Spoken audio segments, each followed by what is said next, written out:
All right, greetings, class, and welcome to week number 6. That is right, week number 6 of your 9443 class, which is your academic libraries class. As always, I'm your professor, Dr. J.S.K. Austin, and what I want to talk to you all today about is we are going to do a state of the course update, and then we are going to talk a little bit about academic library fellowships and residencies, basically things that you can do post MLIS,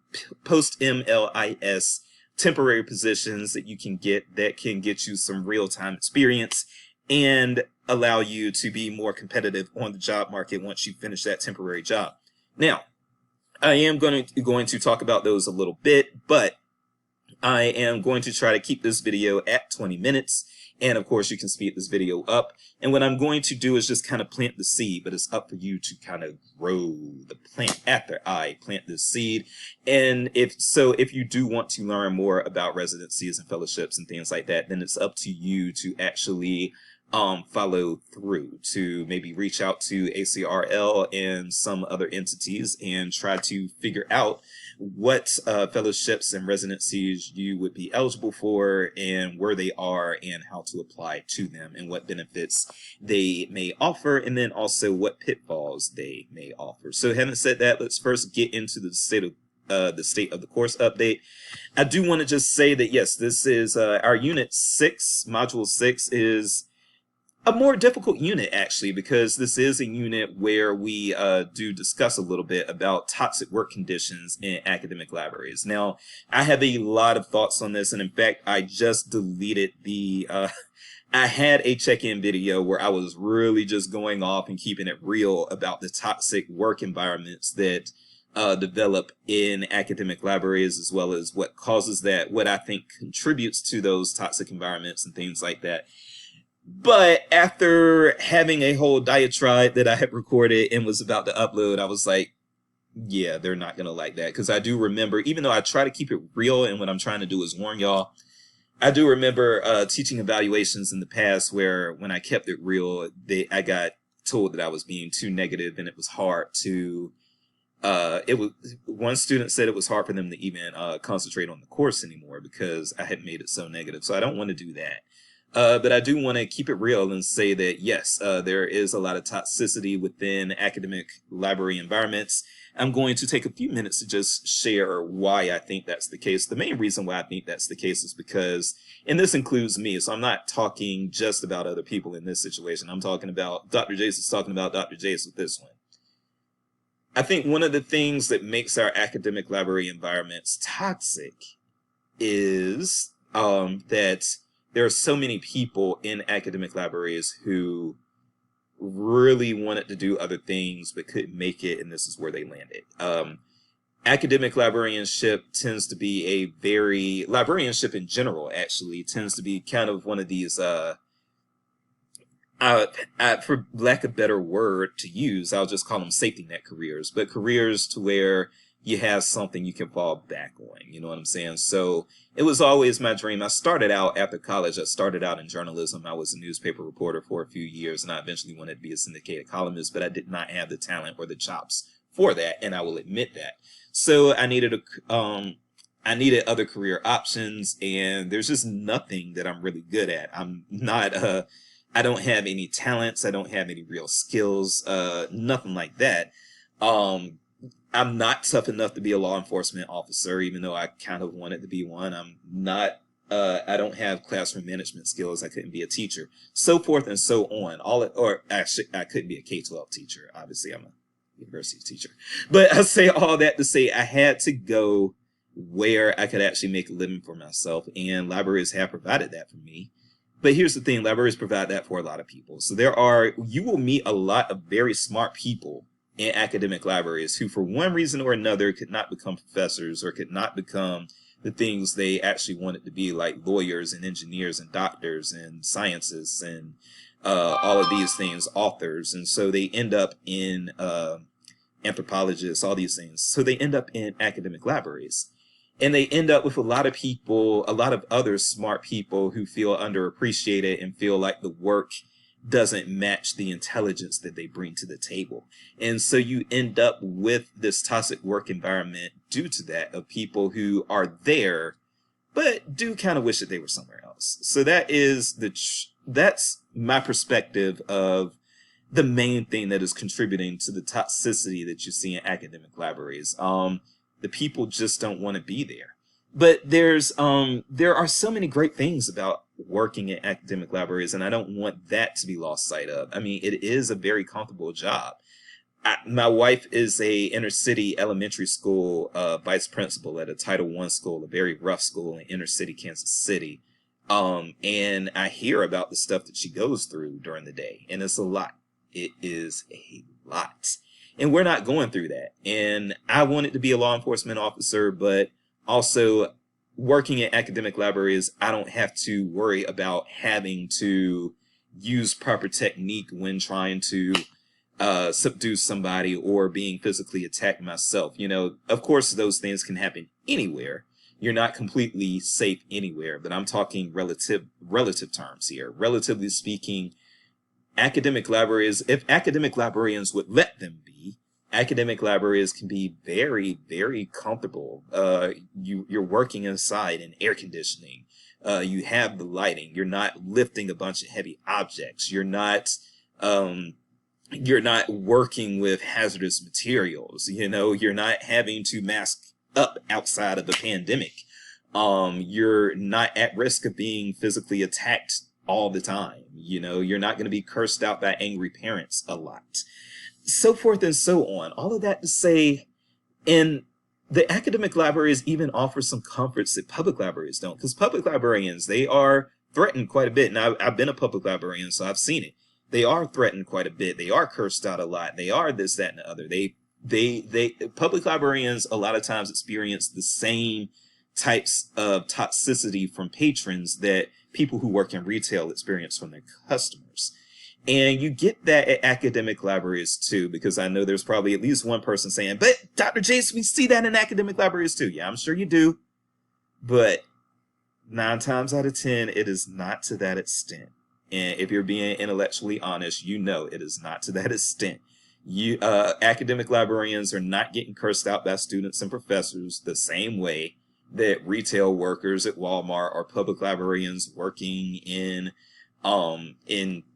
public libraries anywhere really are getting that same sort of treatment. They are getting they're getting all of the bad things that come with working with the general public. And a lot of times academic librarians are just not getting it to that level.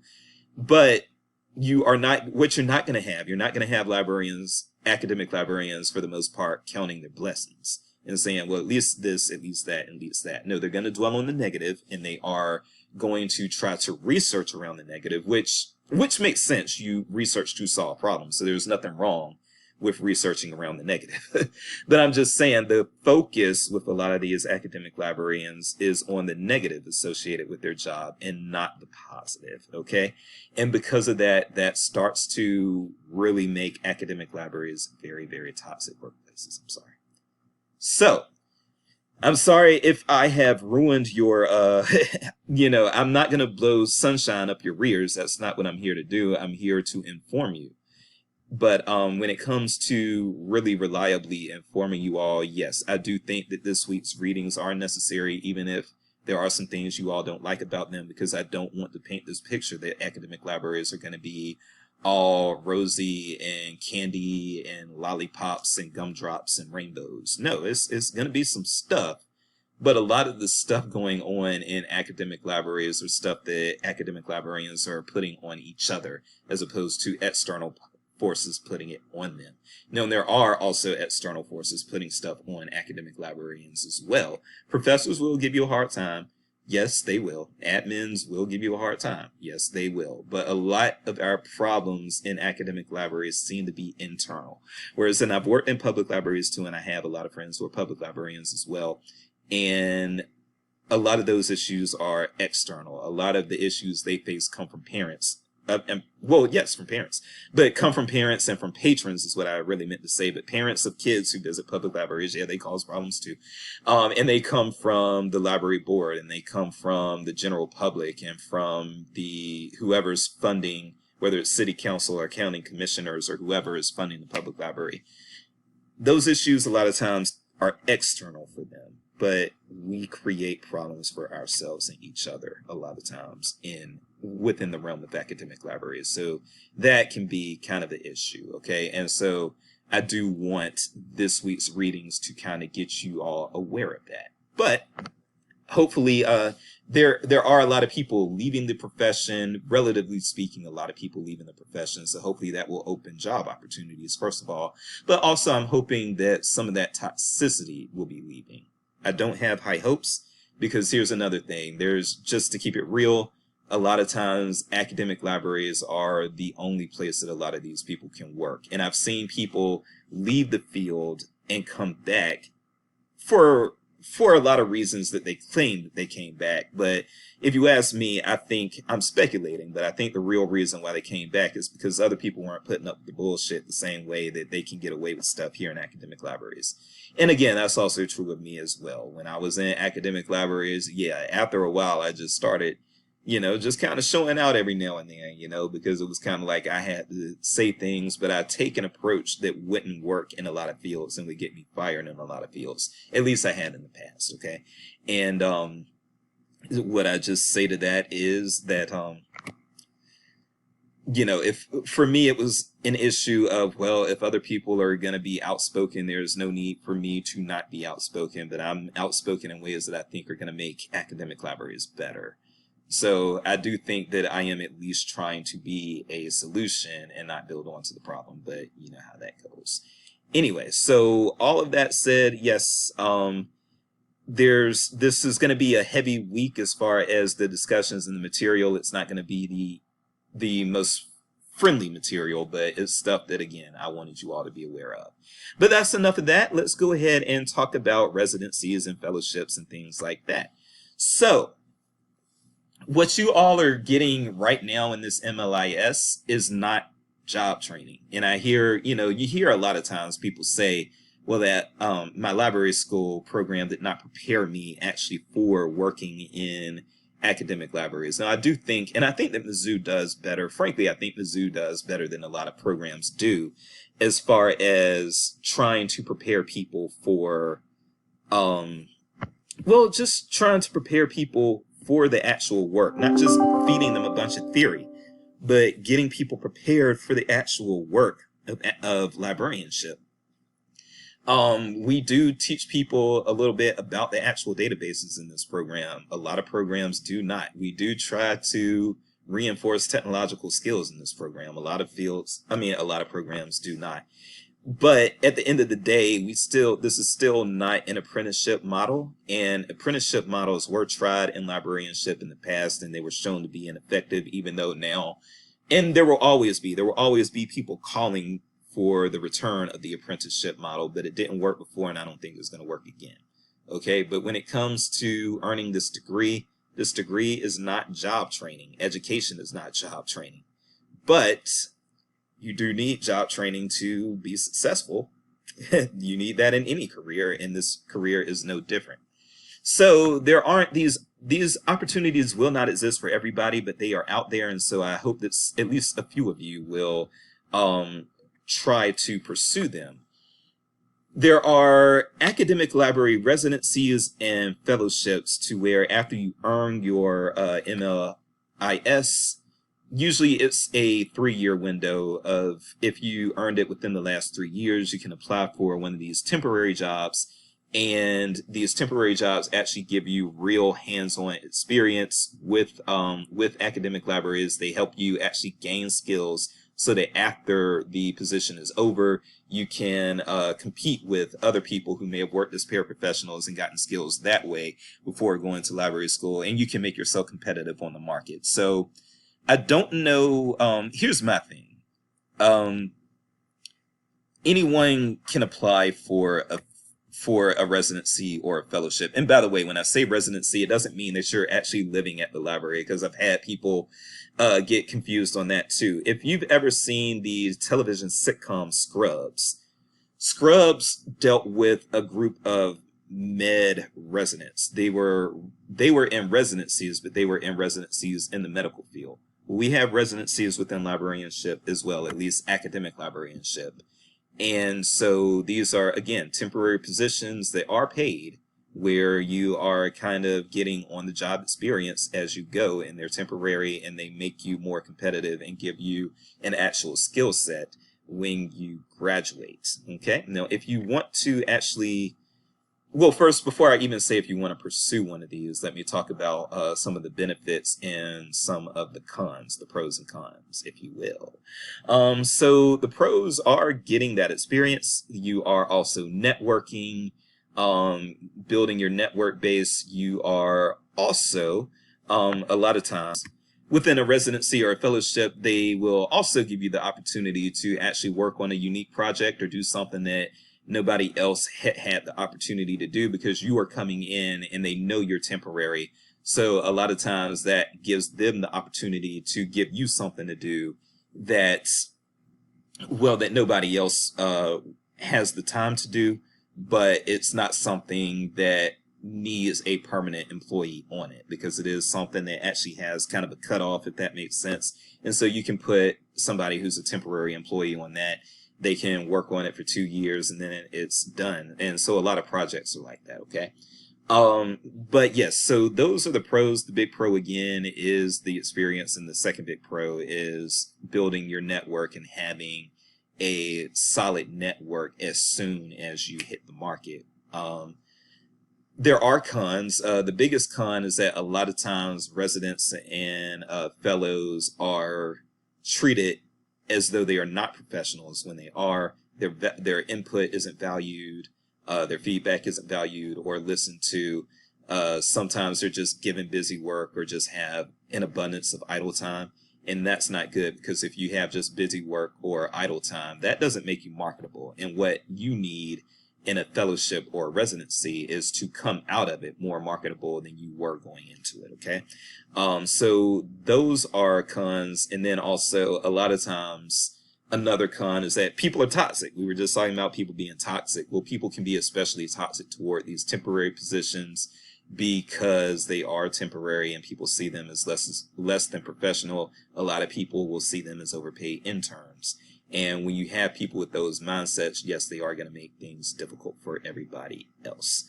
All right. Now, I am running low on time here because I did say I was going to try to keep it at 20 minutes, and I do hope you sped it up. You can always, one of the best resources if you want to follow up, learn more, and potentially pursue in a residency or fellowship, the best place to start is reaching out to the Residency Interest Group, which is sponsored by ACRL, which is the Association of College and Research Libraries. Okay.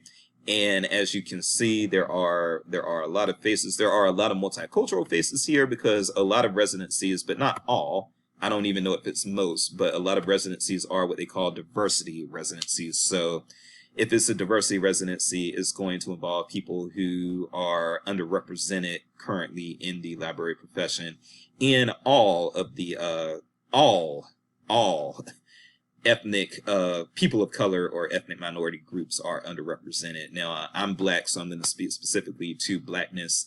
Black people make up about 13% of the U.S. general population, but only make up about 6% of professional librarians. And then when it comes to Black men in particular, because I'm a Black male, there are believed to be fewer than 600 practicing Black male librarians in the entire United States of America. Fewer than 600. Black men make up approximately 7% of the U.S. population.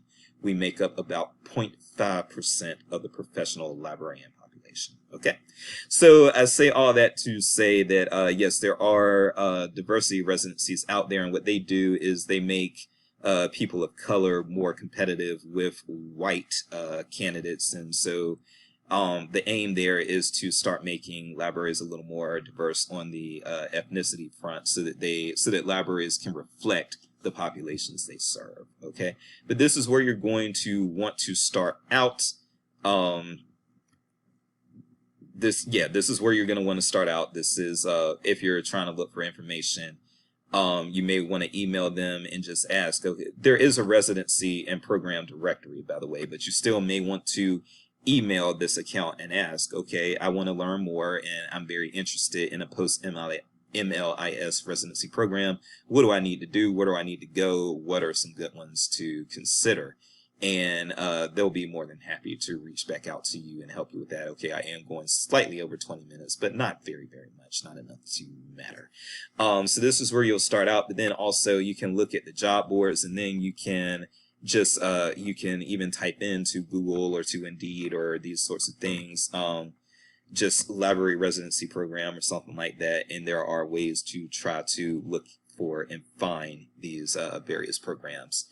I would like to see some of you consider them and maybe even be in them, because I do think that these are programs that can be beneficial for a young professional to, again, make them, not just make them more competitive, but to retain them so that they don't get frustrated and then leave the profession. Because what I would hate to happen is for any of you to leave the profession after you've done all this hard work, read all this material, and invested all this money. So I do hope that we are creating a friendly profession and healthy profession for you. But having said that, yes, if you have any questions about residencies, also I've done work relating to residencies, so I do want to, there are 2 publications out there from me that you can get on Interlibrary Loan or else on the internet. So Jason Austin Herzberg. If you put in this in Google, you can get the full text of my dissertation, which is on diversity residency programs, but this still informs other types of residencies as well. So if you want to learn a bit about diversity residency programs, this is a place you can go. And then also I do have a book.